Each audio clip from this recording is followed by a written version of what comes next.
بسم اللہ الرحمن الرحیم۔ السلام علیکم ناظرین، آج کی اس ویڈیو میں ہم آپ سے بیان کریں گے حضرت نوح علیہ السلام کا قصہ۔ چونکہ یہ قصہ بہت طویل ہے تو اس وجہ سے اس قصے کو دو حصوں میں یعنی دو ویڈیو میں آپ کے سامنے لایا جائے گا۔ تو آج کی اس ویڈیو میں ہم پہلا حصہ بیان کریں گے اور دوسرا حصہ آپ کو دوسرے دن یعنی کہ ایک دن چھوڑ کر آپ کو آپ کی خدمت میں پیش کیا جائے گا۔ ناظرین، حضرت نوح علیہ السلام کا نام یشکر تھا، بعد نوح نام ہوا اس واسطے کہ وہ اپنی قوم پر بہت نوحہ کیا کرتے تھے۔ اللہ تعالیٰ فرماتا ہے جس کا ترجمہ کچھ یوں ہے، اور بھیجا ہم نے نوح کو اس کی قوم کے پاس، پس رہے وہ اپنی قوم کے پس 950 برس، اور اس مدت میں 40 مرد اور 40 عورتوں کے سوا کوئی اور ایمان نہ لایا۔ امر الہی سے حضرت نوح علیہ السلام پر روز پہاڑ کی چوٹی پر چڑھ کر اللہ تعالیٰ کی طرف خلق اللہ کو دعوت علی الحق دیتے اور پکارتے، لا الہ الا اللہ وانا رسول اللہ، اور ان کی آواز خدا کے حکم سے مشرق و مغرب تک پہنچ جاتی۔ اس وقت کے مرد لوگ اس کلمہ کی آواز سن کر انگلیاں کانوں میں ڈال لیتے اور بعض ملعون کپڑوں سے اپنے منہ کو چھپا لیتے، اور بعض کافر یہ آواز سن کر بھاگ جاتے اور چپ کے ہو رہے ہوتے، جبکہ وہ ان مردودوں کو اللہ تعالیٰ کی طرف دعوت دیتے تو وہ کافر سب کے سب بے ادبی سے حضرت نوح پر ہاتھ چلاتے اور مارتے مارتے بے ہوش کر دیتے، اور جب وہ ہوش میں آتے تو پھر پکارتے، اے لوگو تم کہو خدا وحدہ لا شریک ہے اور نوح اس کے برحق کے رسول ہیں۔ اور ایک روز کا ذکر ہے کہ حضرت نوح علیہ السلام کے گلے میں کافروں نے رسی ڈال کر کھینچا تو اس کے صدمے اور تکلیف سے حضرت نوح علیہ السلام 3 روز 3 راتیں شدید بے قرار رہے، پھر بھی دعوت علی اللہ میں برابر لگے رہے اور کسی قسم کی کوتاہی نہیں کی، اور اللہ کے واسطے تکلیفیں اٹھا کر خلق اللہ کو دعوت دیا کرتے، یہاں تک کہ طوفان کی نوبت آ پہنچی اور حضرت نوح نے فرمایا۔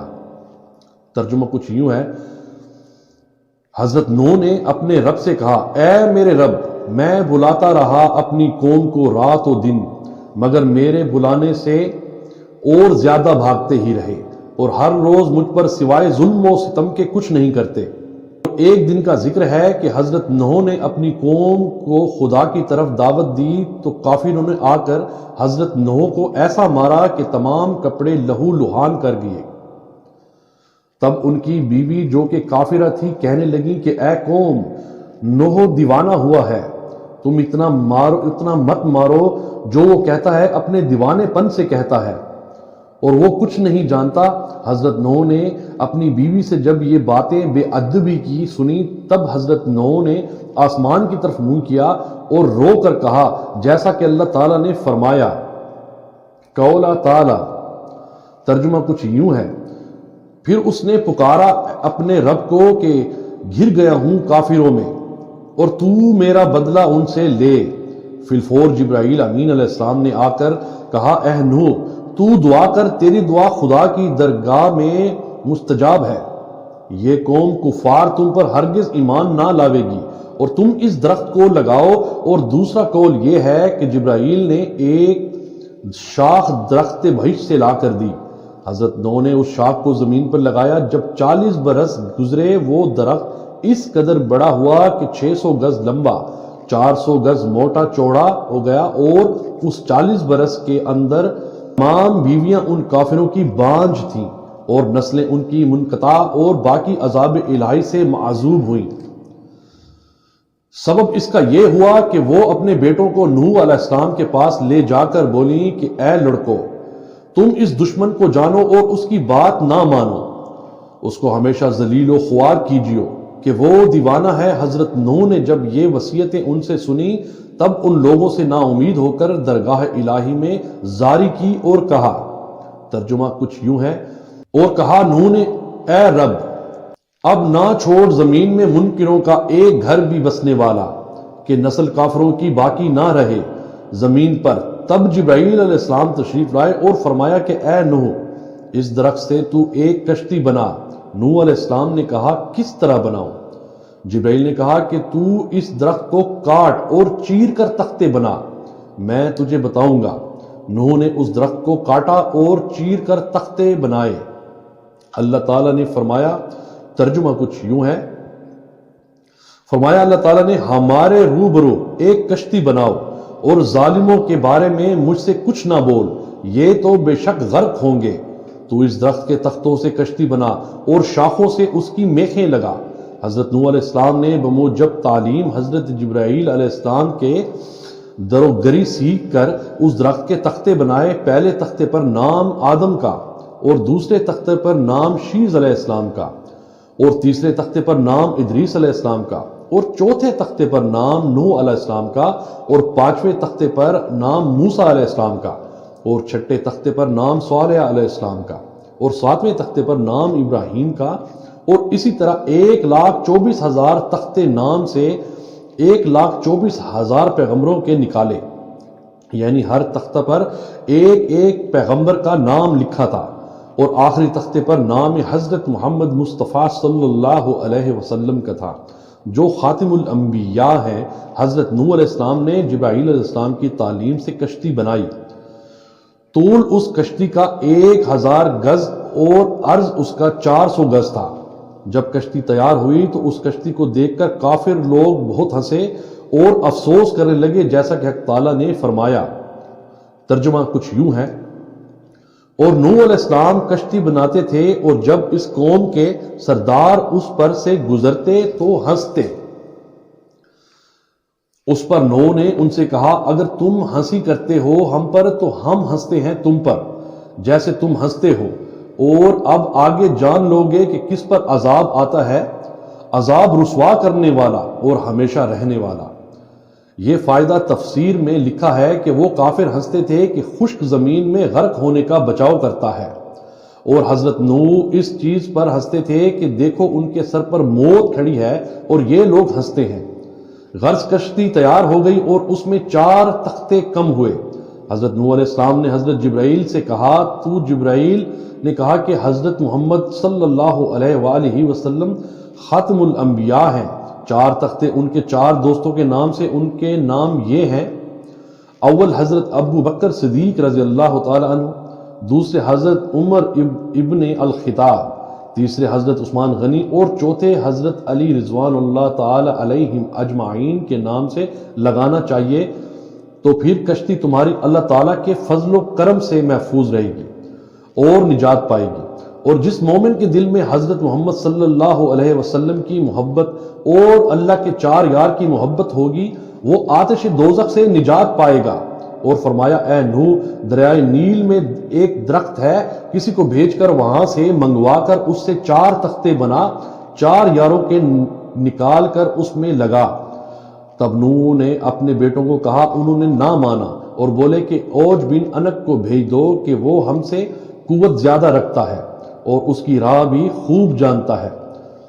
اسی وقت حضرت نوح علیہ السلام نے اوج بن انق کو بلوایا اور کہا کہ تو فلانے درخت کو دریائے نیل سے لائے گا تو تجھ کو کھلا کر آسودہ کروں گا۔ اوج بن انق نے کہا کہ تم میرے ساتھ عہد کرو۔ حضرت نوح نے اس سے عہد کر لیا۔ پھر اوج بن انق نے جا کر اس درخت کو جڑ سے اکھاڑ لا دیا۔ تب حضرت نوح علیہ السلام نے 3 روٹیاں جو کی نکال کر اسے کھانے کو دی۔ اوج بن انق انہیں دیکھ کر ہنس دیا اور کہا، اے حضرت نوح علیہ السلام، میں 12,000 روٹیاں ایک وقت میں کھا لیتا ہوں اور میں اپنے کھانے کا کیا حساب دوں؟ یہ 3 کرس جو سے مجھے کیا ہوگا؟ اور ایک خبر میں بتایا گیا ہے کہ اوج بن انق عمر بھر عقل و شرم سے کبھی بھی سیر نہ ہو سکا۔ حضرت نوح علیہ السلام نے کہا، اگر تو شکم و سیری چاہتا ہے تو بسم اللہ پڑھ کر کھا۔ تب اس نے بسم اللہ پڑھی اور کھانا شروع کیا۔ چنانچہ اس نے دوسری روٹی کھانی شروع کی تھی اور لقمے بنا ہی رہا تھا کہ اس کو اب کھانے کی حاجت نہیں رہی، اس میں اس کو شکم سحری ہو گئی۔ بعد حضرت نوح علیہ السلام نے اس درخت سے 4 تختے نکالے، اول بنام حضرت ابو بکر صدیق کے اور دوسرا تختہ حضرت عمر بن الخطاب کا اور تیسرا تختہ حضرت عثمان غنی رضی اللہ عنہم کا اور چوتھا تختہ حضرت علی کرم اللہ وجہ کے نام سے لگائے۔ اور ان چاروں تختوں کے لگانے سے کشتی تیار ہو گئی۔ بعد جبرائیل نے فرمایا اے نوح تو بیت المعمور کی زیارت کر لے، اللہ تعالیٰ اس کو اٹھائے گا۔ جب وہ زیارت کر کے آئے تب اس کو فرشتوں نے آسمان چہارم پر اٹھا لیا۔ بعد ترتیب اور نظام کشتی کا کرنے لگے۔ اس میں 7 طبقے تھے۔ اول طبقے میں تابوت آدم اور دوسرے میں حضرت نوح مومنوں کے ساتھ تھے، اور تیسرے طبقے میں پرندے، اور چوتھے طبقے میں درندے، اور 5ویں طبقے میں چرندے، اور 6ٹھے طبقے میں ہر جنس کی چیزیں، اور 7ویں طبقے میں میوے سب رکھے تھے۔ پس حضرت جبرائیل علیہ السلام نے فرمایا اے نوح علامت طوفان کی یہ ہے کہ تمہارے گھر کے تنور سے گرم پانی ابلے گا۔ تب ایک روز ان کی بیوی روٹی پکاتی تھی، تنور سے گرم پانی ابل پڑا۔ جلدی سے ان کی بیوی نے ان کو خبر دی مصداق اس آیت کے، جس کا ترجمہ کچھ یوں ہے، یہاں تک کہ پہنچا حکم ہمارا اور جوش مارا تنور نے، کہا ہم نے چڑھا لو اس میں ہر قسم کا جوڑا اور اپنے گھر کے لوگوں کو، مگر جس پر کہ پہلے پڑ چکی بات، اور جو ایمان لایا ہو، اور نہیں ایمان لائے تھے مگر تھوڑے سے۔ حضرت جبرائیل نے فرمایا اے نوح ایک ایک جوڑا ہر جانور کا کشتی میں رکھ لو۔ حضرت نوح نے کہا کہ کوئی جانور مشرق میں تو کوئی مغرب میں ہے، کیوں کر ان سب کو اکٹھا کروں گا۔ پس خدا کے حکم سے جس کی نسل رہنی مقدر تھی اس جانور کو کشتی میں رکھ لیا، اور گھر والوں میں سے جس پر بات پڑ چکی تھی یعنی بیٹا اور اس کی ماں ڈوبی، اور صرف 3 بیٹے جن کی اولاد ساری خلقت ہے۔ اور تنور بھی حضرت نوح علیہ السلام کے گھر میں تھا، جو حقیقت میں طوفان کا نشانہ بنا رکھا تھا۔ جب اس تنور سے گرم پانی ابلے تب کشتی میں سوار ہو جانا، اور یہ فائدہ مترجم نے بحوالہ تفسیر میں لکھا ہے۔ اور دوسری روایت ہے کہ کشتی میں 3 طبقے تھے، اول طبقے میں پرندے، اور دوسرے طبقے میں نوح مع اپنے مومنین کے، اور تیسرے طبقے میں 4 پائے اور فرزندان کے نام ان کے یہ ہیں سام، حام، یافس، سب کے سب کشتی میں سوار تھے، اور ایک بیٹا ان کا کنعان مارے غرور کے جدا ہو کر پہاڑ پر چڑھ گیا اور کہا میں ہرگز تیری کشتی میں سوار نہ ہوں گا۔ ہر چند حضرت نے اس کو پکارا کہ اے کنعان تو بے کشتی ہلاک ہو جائے گا، ہمارے ساتھ کشتی میں بیٹھ جا، بمصداق اس آیت کے جس کا ترجمہ کچھ یوں ہے، اور پکارا نوح نے اپنے بیٹے کو، اور وہ ہو رہا تھا کنارے، اے بیٹے سوار ہو ساتھ ہمارے اور مت رہ ساتھ منکروں کے۔ اس نے جواب دیا، ترجمہ کچھ یوں ہے، اے کنعان کہا کہ میں کس پہاڑ پر چڑھ جاؤں گا اور وہ پہاڑ مجھے پانی سے سیلاب سے بچا لے گا۔ حضرت نوح نے کہا کوئی بچانے والا نہیں آج کے دن سے اللہ تعالیٰ کے حکم کے سوا مگر جس پر وہ رحم کرے، اور فرمایا اے بیٹے آج کوئی باقی نہ رہے گا، عذاب الہی سے سب غرق ہو جائیں گے مگر وہ شخص کے خدا ان پر رحم کرے اور وہ مومن ہو۔ اور وہ ماہ رجب کی 2 تاریخ تھی کہ پانی ابلنا شروع ہوا تھا۔ ترجمہ کچھ یوں ہے، پھر ہم نے کھول دیے دہانے پانی کے ریلے سے اور بہا دیے زمین سے چشمے، پھر مل گیا پانی ایک کام پر جو ٹھہرا تھا، آسمان سے گرم پانی برسا اور زمین سے سرد، یہاں تک کہ پہاڑوں کے اوپر 40 گز پانی بلند ہوا تھا، اور جس پہاڑ پر حضرت نوح کا بیٹا تھا اس پر بھی جا پہنچا۔ یہ کیفیت دیکھ کر حضرت نوح علیہ السلام کی شفقت پدری دل میں اوت کر آئی کہ وہ کچھ دیر میں مارا جائے گا۔ تب آپ نے اپنا منہ آسمان کی طرف کیا اور اللہ تعالیٰ کے حضور میں درخواست کی کہ اے میرے رب، تو نے وعدہ کیا تھا میرے ساتھ کہ تمہارے اہل بیت کو ہلاک اور غرق نہ کروں گا، اب یہ میرا بیٹا کنعان مارا جاتا ہے۔ ترجمہ کچھ یوں ہے، اور پکارا حضرت نوح علیہ السلام نے اپنے رب کو، بولے اے رب میرا بیٹا ہے میرے گھر والوں سے اور تیرا وعدہ سچ ہے اور تو سب سے بڑا حاکم ہے۔ فائدہ یعنی ایک عورت تو ہلاک ہو چکی، اب تو چاہے تو بیٹے کو ہلاک کرے یا اس کو نجات دے۔ اللہ تعالیٰ نے فرمایا، ترجمہ کچھ یوں ہے، اللہ تعالیٰ نے فرمایا اے نوح وہ تیرے گھر والوں میں سے نہیں ہے اور اس کے کام بالکل ناکارہ ہیں اور ایمان بھی اس کا تمہارے ایمان کے موافق نہیں ہے، بس کچھ دیر میں ایک موج پانی کی آئی اور اس نے کنعان کو پانی میں غرق کر دیا۔ حضرت جبرائیل علیہ السلام نے فرمایا، اے نوح، تم کشتی پر سوار ہو جاؤ اور اپنی زبان سے اس کو پڑھو۔ ترجمہ کچھ یوں ہے، اور بولا سوار ہو اس پر اللہ کے نام سے، اس کا چلنا اور ٹھہرنا تحقیق میرا رب ہے، بخشنے والا مہربان۔ اور وہ بہتی رہی پانی کی لہروں میں۔ مشل پہاڑ کے یہ آیت جب پڑھی، کشتی پانی پر رواں ہو گئی اور بول و براز سے آدمیوں کے کشتی بہت غلیظ ہو گئی۔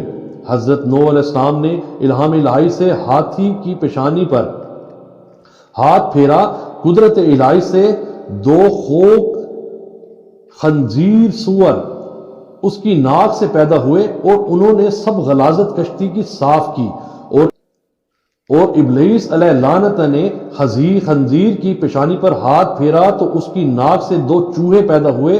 حضرت نوح نے کہا کہ اے شیطان لعین، تجھے اس کشتی پر کون لایا؟ شیطان ملعون بولا، اس وقت کہ تو نے خنزیر کو ملعون کہا اور میں جانتا تھا کہ تم مجھی کو ملعون کہو گے، لہٰذا میں خنزیر کے ذریعے سے کشتی میں آیا ہوں۔ چنانچہ چوہے جب کشتی میں سوراخ کرنے لگے تب حضرت نوح نے خدا کی درگاہ میں فریاد کی۔ حضرت جبرائیل نے آ کر حضرت نوح سے کہا کہ تو شیر کی پیشانی پر ہاتھ پھیر۔ تب حضرت نوح نے شیر کی پیشانی پر اپنا ہاتھ پھیرا تو وہ بلیاں اس کی ناک سے پیدا ہوئیں، دو بلیاں اس کی ناک سے پیدا ہوئیں اور ان بلیوں نے سب چوہے کشتی کے کھا لیے، اور اس دن سے بلی دشمن ہوئی چوہے کی۔ حضرت نوح علیہ السلام ماہ رجب کی دوسری تاریخ سے عشرۃ المحرم الحرام تک تقریباً 6 ماہ 8 دن کشتی پر ہی رہے۔ بعد جناب باری سے ندا آئی جس کا ترجمہ کچھ یوں ہے، اور اللہ تعالیٰ کی طرف سے حکم ہوا، اے زمین نگل جا اپنا پانی، اور اے آسمان تھم جا، اور سکا دیا پانی اور ہو چکا کام، اور کشتی ٹھہری جو دی پہاڑ پر، اور حکم ہوا کہ دور ہو قوم سے جو بے انصاف ہے۔ ناظرین، آج کی یہ ویڈیو ایک حصہ پر مشتمل ہے، اس کا دوسرا حصہ انشاءاللہ تعالی کل آپ کی خدمت میں پیش کر دیا جائے گا۔ السلام علیکم۔